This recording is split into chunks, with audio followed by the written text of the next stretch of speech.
Good afternoon. Welcome to the stream. Fantasy Fridays, we'll be reading Harry Potter and the Half-Blood Prince.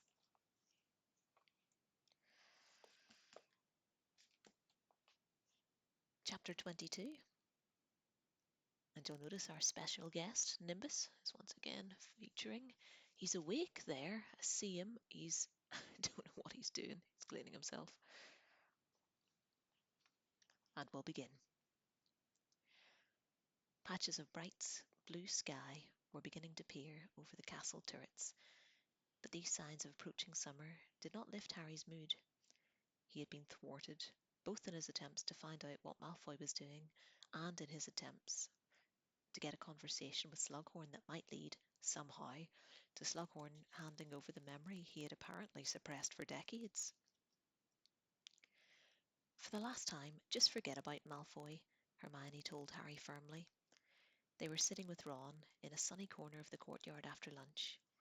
Hermione and Ron were both clutching a Ministry of Magic leaflet, common apparition mistakes and how to avoid them, for they were taking their tests that very afternoon. But by and large, the leaflets had not proved soothing to the nerves. Ron gave a start and tried to hide something, or tried to hide behind Hermione, as a girl came round the corner. It isn't lavender, said Hermione wearily. Oh, good, said Ron, relaxing. Harry Potter, said the girl. I was asked to give you this. Thanks. Harry's heart sank as he took a small scroll of parchment. Once the girl was out of earshot, he said, Dumbledore said we won't be having any more lessons until I got the memory. Maybe he just wants to check on how you're doing, suggested Hermione, as Harry unrolled the parchment. But rather than finding Dumbledore's long, narrow, slanting writing, he saw an untidy scrawl, very difficult to read due to the presence of large blotches that the parchment where the ink had run. Dear Harry, Ron and Hermione, Aragog died last night. Harry and Ron, you met him, and you know how special he was. Hermione, I know you would have liked him. It would mean a lot to me if you could nip down to the burial later this evening. I'm planning on doing it round dusk. That was his favourite time of day. I know you're not supposed to be out late, but you can use the cloak. I won't ask, but I can't face it alone. Hagrid. Look at this, said Harry, handing the note to Hermione. Oh, for heaven's sake, she said, scanning it quickly and passing it to Ron, who read it, though looking increasingly incredulous. He's mental, he said furiously. That thing's told its mates to eat Harry and me. Told them to help themselves. And now Hagrid expects us to go down there and cry over its horrible hairy body. It's not just that, said Hermione. He's asking us to leave the castle at night. And he knows security's a million times tighter, and how much trouble we'd be in if we were caught. We'd be down to see him. We'd be down to see him by night before. We'd been down to see him by night before? What kind of a sentence is that? Oh, we've been down to see him the night before, said Harry. Yes, but for something like this, said Hermione, we've risked a lot to help Hagrid out. But after all, Aragog's dead. If it were a question of saving him, then I'd want to go even less, said Ron firmly. You didn't meet him, Hermione. Believe me, being dead will have improved him a lot. Harry took the note back and stared down at the inky blotches all over it. Tears had fallen, thick and fast, upon the parchment. Harry, you can't be thinking of going, said Hermione. It's such a pointless thing to get detention for. Harry sighed. Yeah, I know, he said. I suppose Hagrid will have to bury Aragog without us. Yes, he will, said Hermione, looking relieved. Look, potions will be almost empty this afternoon, with us all off doing our tests. Try to soften Slughorn up a bit then. 57th time's lucky, don't you think? Said Harry bitterly. Lucky, said Ron suddenly. Harry, that's it. Get lucky. What do you mean? Use your lucky potion. Ron, that's it, said Hermione, sounding stunned. Of course. Why didn't I think of it? Harry looked at them both. Felix Felicis, he said. I dunno, I was sort of saving it. What for? Demanded Ron incredulously. What on earth's more important than getting this memory, Harry? Said Hermione. Harry did not answer. He thought of that little golden bottle that hovered on the edges of his imagination for some time, vague and unformulated plans that involved Ginny splitting up with Dean, and Ron somehow being happy to see her with a new boyfriend. That had been fermenting in the depths of his brain, unacknowledged except during dreams or twilight time between sleeping and waking. Harry, are you still with us? Said Hermione. What? Oh, yeah, of course, he said, pulling himself together. Well, okay. If we can't get Slughorn to talk this afternoon, I'll take some Felix and have another go this evening. It's decided then, said Hermione briskly, getting to her feet and performing a graceful pirouette. Destination, determination, deliberation, she murmured. Oh, stop that, Ron begged her. I feel sick enough as it is. Quick, hide me. It isn't lavender, said Hermione impatiently, as another couple of girls appeared in the courtyard, and Ron dived behind her. Cool, said Ron, peering over Hermione's shoulder to check. Blimey, they don't look happy, do they? They're the Montgomery sisters, and of course they don't look happy. Did you hear what happened to their little brother? Said Hermione. I'm losing track of what's happening to anyone's relatives, to be honest, said Ron. Well, their brother was attacked by a werewolf. The rumour is that their mother refused to help the Death Eaters. Anyway, the boy was only 5, and he died in St. Mungo's. They couldn't save him. He died? Harry repeated, shocked. But surely werewolves don't kill, they just turn you into one of them. They sometimes kill, said Ron, who looked unusually grave now. I've heard of it happening when a werewolf gets carried away. What was the werewolf's name? Said Harry quickly. The rumour is that it was Fenrir Greyback, said Hermione. I knew it. The maniac who likes attacking kids. The one Lupin told me about, said Harry angrily. Hermione looked at him bleakly. Harry, you've got to get that memory, she said. It's all about stopping Voldemort, isn't it? These dreadful things are happening. They're all down to him. The bell rang overhead, and both Hermione and Ron jumped to their feet, looking terrified. You'll do fine, Harry told them both, as they headed towards the entrance hall to meet the rest of the people taking the apparition test. Good luck. And you too, said Hermione with a significant look, as Harry headed off to the dungeons.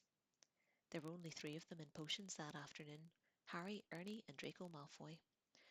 All too young to apparate just yet, said Slughorn genially. Not turned 17 yet? They shook their heads. Ah, well, said Slughorn cheerily. As we are so few, we'll do something fun.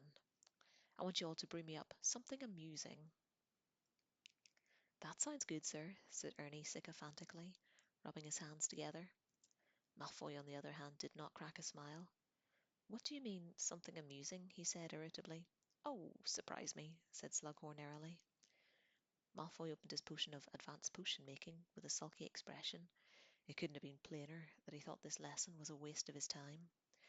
Undoubtedly, Harry thought, watching him over the top of his own book, Malfoy was begrudging the time that he could otherwise be spending in the room of requirement. Was it his imagination, or did Malfoy, like Tonks, look thinner? Certainly he looked paler. His skin still had that greyish tinge, probably because he so rarely saw sunlight these days. But there was no air of smugness or excitement or superiority, none of the swagger that he had on the Hogwarts Express when he was boasting openly about his mission that had been given by Voldemort. There could only be one conclusion, in Harry's opinion. The mission, whatever it was going badly. Cheered by this thought, Harry skimmed through his copy of Advanced Potion Making and found a heavily corrected Half-Blood Prince version of an elixir to induce euphoria, which seemed not only to meet Slughorn's instructions, but which might, Harry's heart leapt, though struck as the thought struck him, put Slughorn in a good mood, that he would be prepared to hand over the memory if Harry could persuade him to taste some. Well now, that looks absolutely wonderful, said Slughorn, clapping his hands together an hour and a half later, as he stared down into the sunshine-yellow contents of Harry's cauldron. Euphoria, I take it. And what's that smell? You've added just a sprig of peppermint, haven't you? Unorthodox, but what a stroke of inspiration, Harry. Of course, I would tend to counterbalance the occasional side effects of excessive singing and nose tweaking. I really don't know where you get these brainwaves, my boy, unless. Harry paused, pushed the Half-Blood Prince's book deeper into his bag with his foot. It it's just your mother's genes coming out in you. Oh, yeah, maybe, said Harry, relieved. Ernie was looking rather grumpy, determined to outshine Harry for once. He had most rashly invented his own potion, which had curdled and formed some kind of purple dumpling at the bottom of his cauldron. Malfoy was already packing up, sour-faced. Slughorn pronounced his hiccuping potion merely passable. The bell rang, and both Ernie and Malfoy left at once.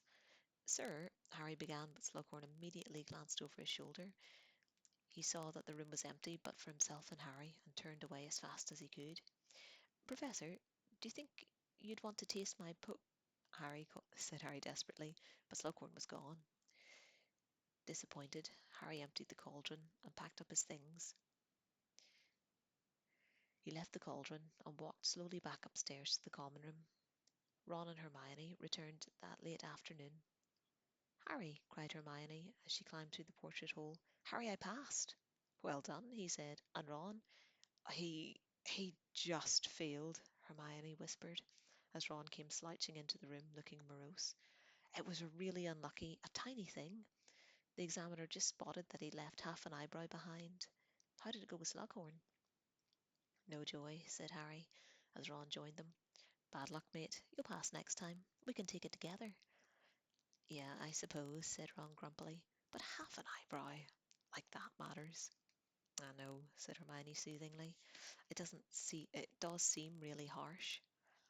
They spent the rest of their dinner roundly abusing the apparition examiner, that Ron looked fractionally more cheerful by the time they set off back to the common room, now discussing the continuing problem of Slughorn and the memory. So, Harry, you're going to use Felix Felicis or what? Ron demanded.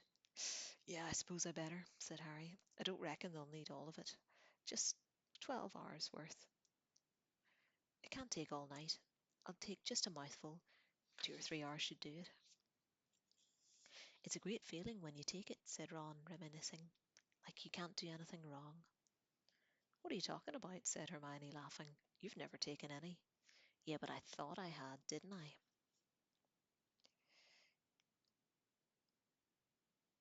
Same difference, really.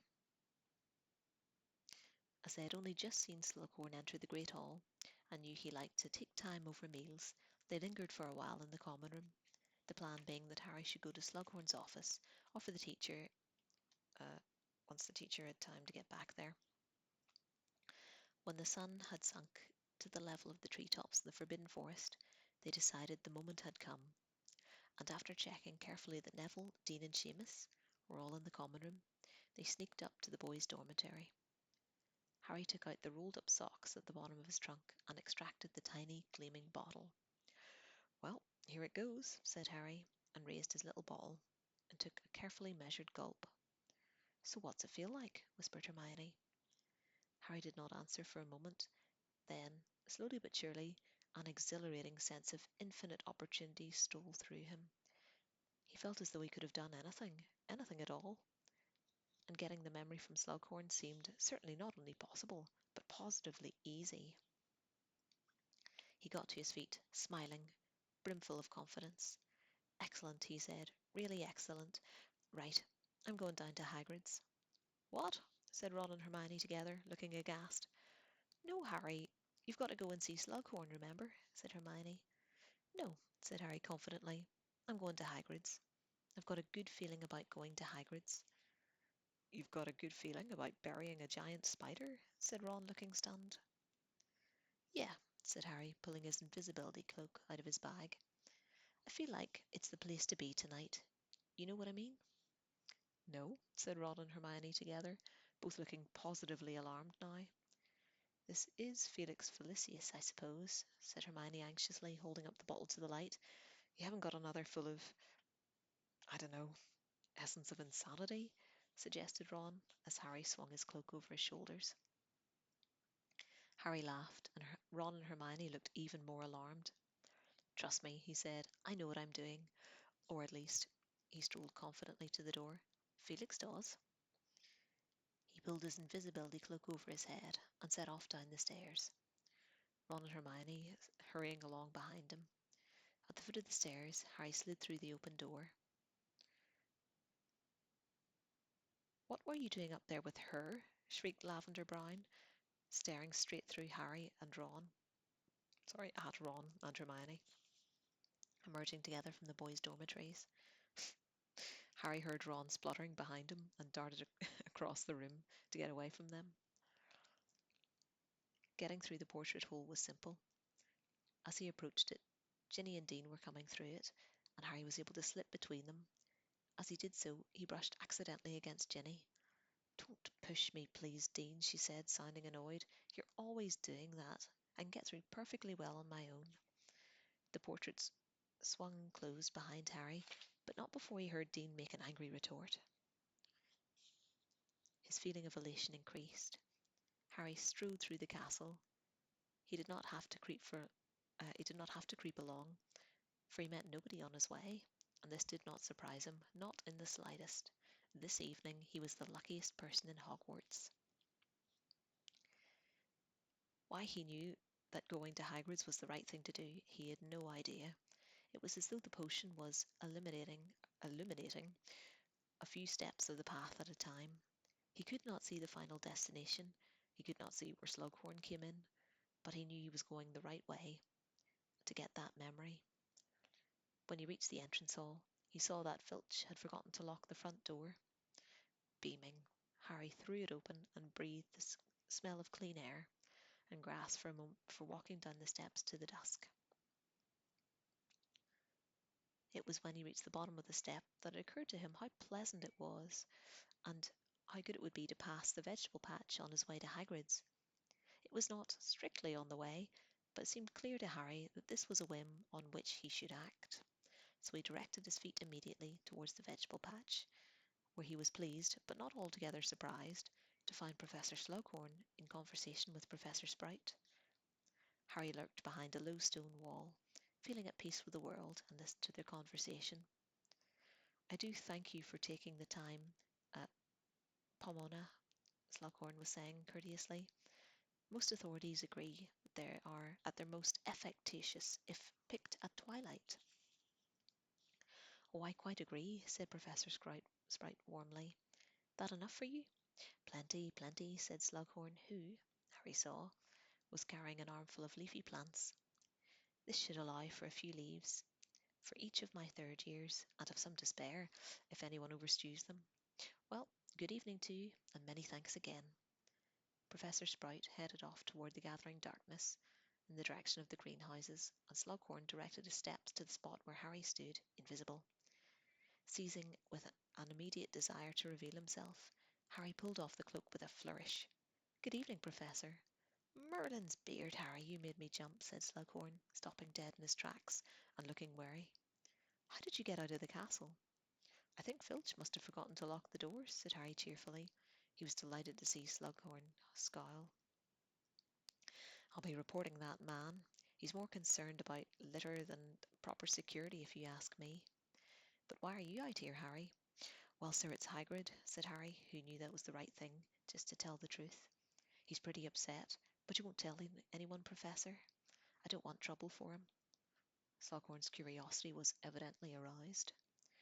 Well, I can't promise that, he said gruffly, but I know that Dumbledore trusts Hagrid to the hilt, so I'm sure he can't be up to anything dreadful.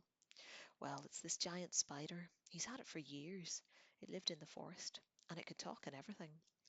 I've heard rumours that there were acromantula in the forest, said Slughorn softly, looking over at the mass of black trees.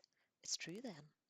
Yes, said Harry, but this one, Aragog, the first one Hagrid ever got, it died last night. He's devastated. He wants company while he buries it, and I said I'd go. Touching, touching, said Slughorn absent-mindedly, his large, droopy eyes fixed upon the distant lights of Hagrid's cabin. But acromantula venom is very valuable. If the beast has only died, it might not have dried out yet. Of course, I wouldn't want to do anything insensitive if Hagrid is upset. But if there were any way to procure some, I mean, it's almost impossible to get the venom from an acromantula while it's alive. Slughorn seemed to be talking to himself more than Harry now. Seems an awful waste not to collect it. I get 100 galleons a pint. To be frank, my salary's not that large. And now Harry saw clearly what had to be done. Well, he said with a most convincing hesitancy. Well, if you wanted to come, Professor, Hagrid would probably be really pleased. Give Aragog a better send-off, you know. Yes, of course, said Slughorn, his eyes now gleaming with enthusiasm. I tell you what, Harry, I'll meet you down there with a bottle or two. We'll drink to the poor beast's, well, not health, but we'll send it off in style anyway, once it's buried. And I'll change my tie. This one's a little exuberant for the occasion.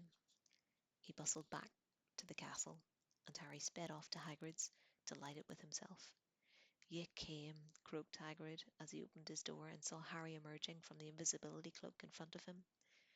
"Yeah, Ron and Hermione couldn't, though," said Harry. "They're really sorry. Don't don't matter. I'd been touched. You're here, though, Harry." Hagrid gave a great sob and made himself a black armband out of what looked like a rag dipped in boot polish. His eyes were puffy and red and swollen. Harry patted him consolingly on the elbow, which was the highest point of Hagrid he could easily reach. "Where are we burying him?" he asked. "The forest?" "Blimey, no," said Hagrid, wiping his eyes on the bottom of his shirt. "The other spiders won't let me anywhere near their webs now Aragog's gone. Turns out it was only on his orders that they didn't eat me. Can you believe that, Harry?" The honest answer is yes. Harry recalled with painful ease the scene where he and Ron had come face to face with the acromantula, and been quite clear that Aragog was the only thing that had stopped them from eating Hagrid. "Never been in an area of the forest I couldn't go before," said Hagrid, shaking his head. "And it wasn't easy getting Aragog's body out of there, I can tell you. They usually eat their dead, see, but I wanted to give him a nice burial, a proper send-off." He broke into sobs again, and Harry resumed the patting of his elbow, saying as he did so, for the potion seemed to indicate that this was the right thing to do, "Professor Slughorn met me coming down here, Hagrid." "You're not in trouble, are you?" said Hagrid, looking up alarmed. "You mustn't be out of the castle in the evening." "I know it. It's my fault." "No, no. When he heard what I was doing, he said he'd like to come too and pay his respects to Aragog," said Harry. "He's gone to change into something more suitable, I think, and said he'd be bringing some bottles so we can drink to Aragog's memory." "Did he?" said Hagrid, looking both astonished and touched. That's that's nice of him." Right. Uh, his accent makes the words harder to read. That's that's right nice of him, that is. And I'm not turning you in neither. And I'm not turning you in either. I never really had a lot to do with Horace Slughorn before before coming to see old Aragog off, though, eh? Well, he'd have liked that, Aragog would. Harry thought privately what that what Aragog would have liked most about Slughorn was the ample amount of edible flesh he provided, but he merely moved to the rear window of Hagrid's hut, where he saw a rather horrible sight of the enormous dead spider lying on its back outside. Its legs were curled and tangled. "We were going to bury him here." "Are we going to bury him here, Hagrid? In your garden?" "Just beyond the pumpkin patch, I thought," said Hagrid, in a choked voice. "I've already dug the grave. Just thought we'd say a few nice things over him. Happy memories, you know." His voice quivered and broke. There was a knock on the door, and he turned to answer it, blowing his nose on his great spotted handkerchief as he did so. Slughorn hurried over the threshold, several bottles in his arms, wearing a sombre black cravat. "Hagrid," he said in a deep, grave voice, "so very sorry to hear of your loss." "That's very nice of you," said Hagrid. "Thanks a lot. And thanks for not giving Harry detention, neither." "Wouldn't have dreamed of it," said Slughorn. Sad night, sad night. Where is the poor creature?" Out there, said Hagrid in a shaky voice. Shall we shall we do it then? The three of them stepped out into the black garden. The moon was glistening palely through the trees. Its rays mingled with the light spilling from Hagrid's window to illuminate Aragog's body lying on the edge of the massive pit, beside a 10-foot high mound of freshly dug earth. Magnificent, said Slughorn, approaching the spider's head, where 8 milky eyes were staring at the sky, and 2 huge, curved pincers shone, motionless in the moonlight. Harry thought he could hear the tinkle of bottles as Slughorn bent over the pincers, apparently examining the enormous hairy head. It's not everyone appreciates how beautiful they are, said Hagrid to Slughorn's back, tears leaking from the corners of his crinkled eyes. I didn't know you were interested in creatures like Aragog, Horace. Interested? My dear Hagrid, I revere them, said Slughorn, stepping back from the body. Harry saw the glint of the bottle disappear beneath his cloak, though Hagrid, mopping his eyes once more, noticed nothing. Now, shall we proceed with the burial? Hagrid nodded and moved forward.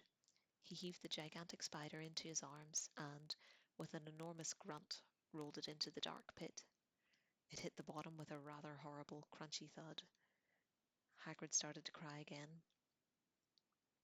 Of course, it's difficult for you, who knew him best, said Slughorn, who, like Harry, could reach no higher than Hagrid's elbow, but patted it all the same.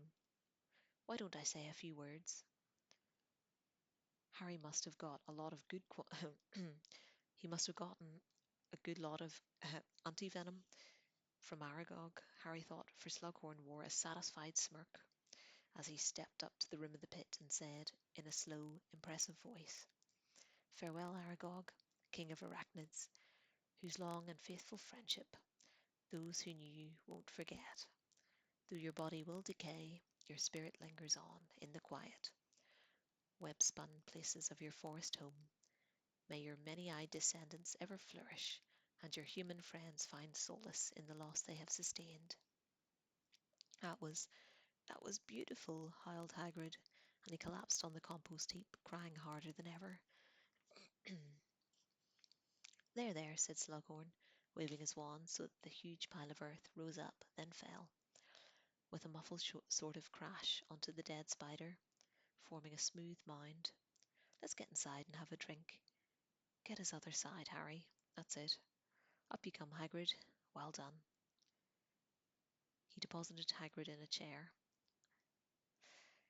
Fang, who had been skulking in his basket during the burial, now came padding softly towards them and put his heavy head into Harry's lap as usual. Slughorn uncorked one of the bottles of wine he had brought. I've had them all tested for poison, he assured Harry, pouring the first bottle into Hagrid's bucket-sized mug and handing it to him. He had a house elf taste. Had a house elf taste every bottle after what happened to your poor friend Rupert. Harry saw, in his mind's eye, the expression on Hermione's face if she ever heard about this abuse of house elves, and decided never to mention it to her. One for Harry, said Slughorn, dividing the second bottle between 2 mugs, and one for me. He raised his mug high. To Aragog. Aragog, said Harry and Hagrid together. Both Slughorn and Hagrid drank deeply.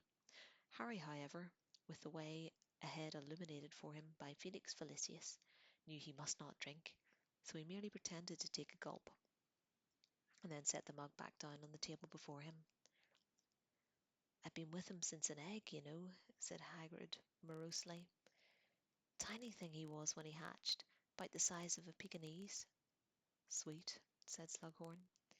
Used to keep him in a cupboard up at the school until, well, Hagrid's face darkened, and Harry knew why. Tom Riddle had contrived to have Hagrid thrown out of school, blamed him for opening the Chamber of Secrets. Slughorn, however, did not seem to be listening. He was looking up to the ceiling, from which a number of brass pots hung, and also a long silky skein of bright white hair. That's never unicorn hair, Hagrid. Oh, yeah, said Hagrid indifferently, gets pulled out from their tails and it catches on brambles and stuff in the forest, you know. But, my dear chap, do you know how much that's worth?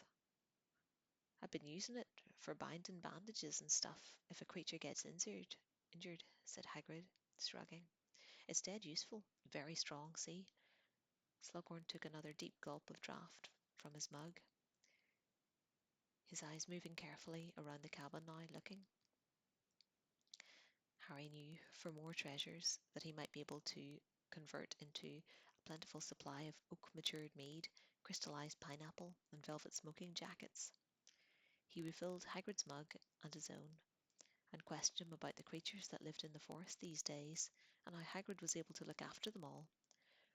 Hagrid, becoming expansive under the influence of the drink, and Slughorn's flattering interest, stopped mopping his eyes, and entered happily into a long explanation of bowtruckle husbandry. Felix Felicis gave Harry a little nudge at this point, and he noticed that the supply of drink that Slughorn had brought was running out fast. Harry had not yet managed to bring off the refilling charm without saying the incantation aloud, but the idea that he might be able to do it tonight was laughable. Indeed, Harry grinned to himself as, unnoticed by either Hagrid or Slughorn, now swapping tales of the illegal trade in dragon eggs, he pointed his wand under the table at the empty bottles, and they immediately began to refill. After an hour or so, Hagrid and Slughorn began making extravagant toasts to Hogwarts, to Dumbledore, to elf-made wine, and to Harry Potter, bellowed Hagrid, slopping some of his 14th bucket of wine down his chin as he drained it. Yes, indeed, cried Slughorn thickly. Parry Otter, the chosen boy who, well, something of that sort, he murmured, and drained his mug too. Not long after this, Hagrid became tearful again, and passed the whole unicorn tale to Slughorn, who pocketed it with cries of, to friendship, to generosity, to 10 galleons a hair.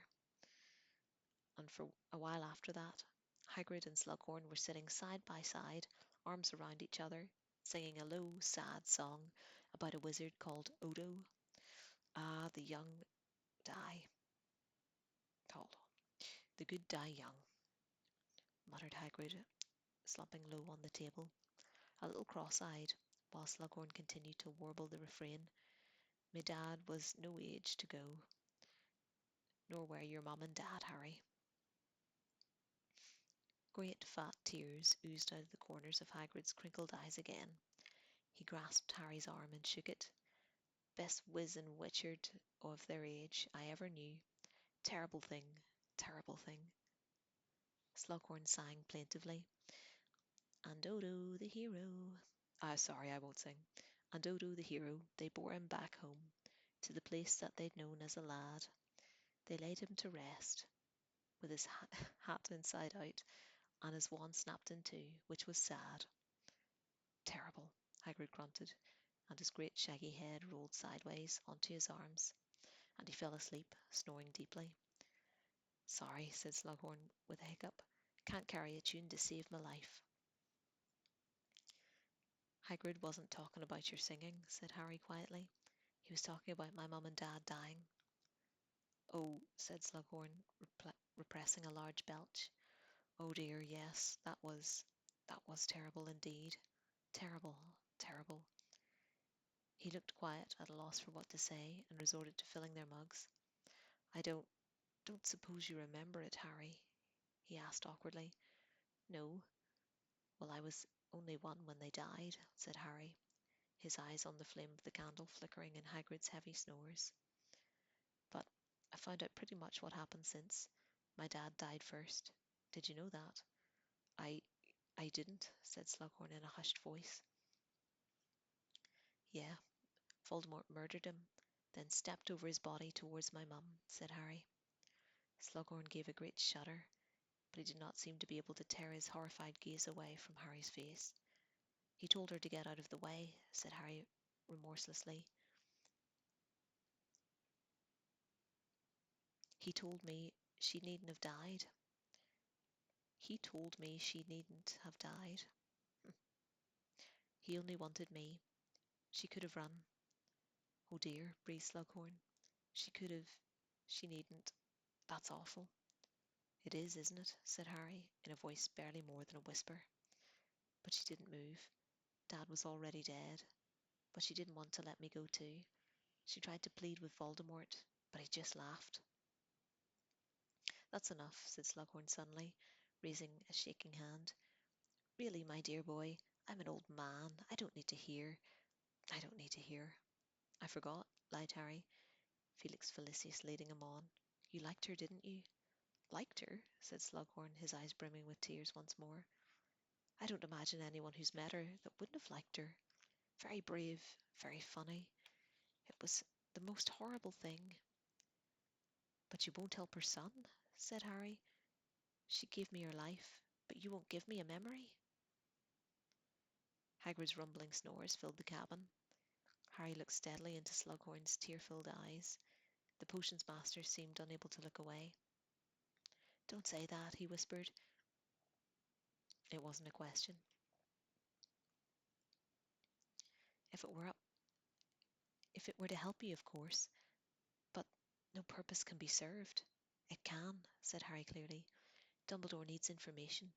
I need information. He knew he was safe. Felix was telling him that Slughorn would remember nothing of this in the morning.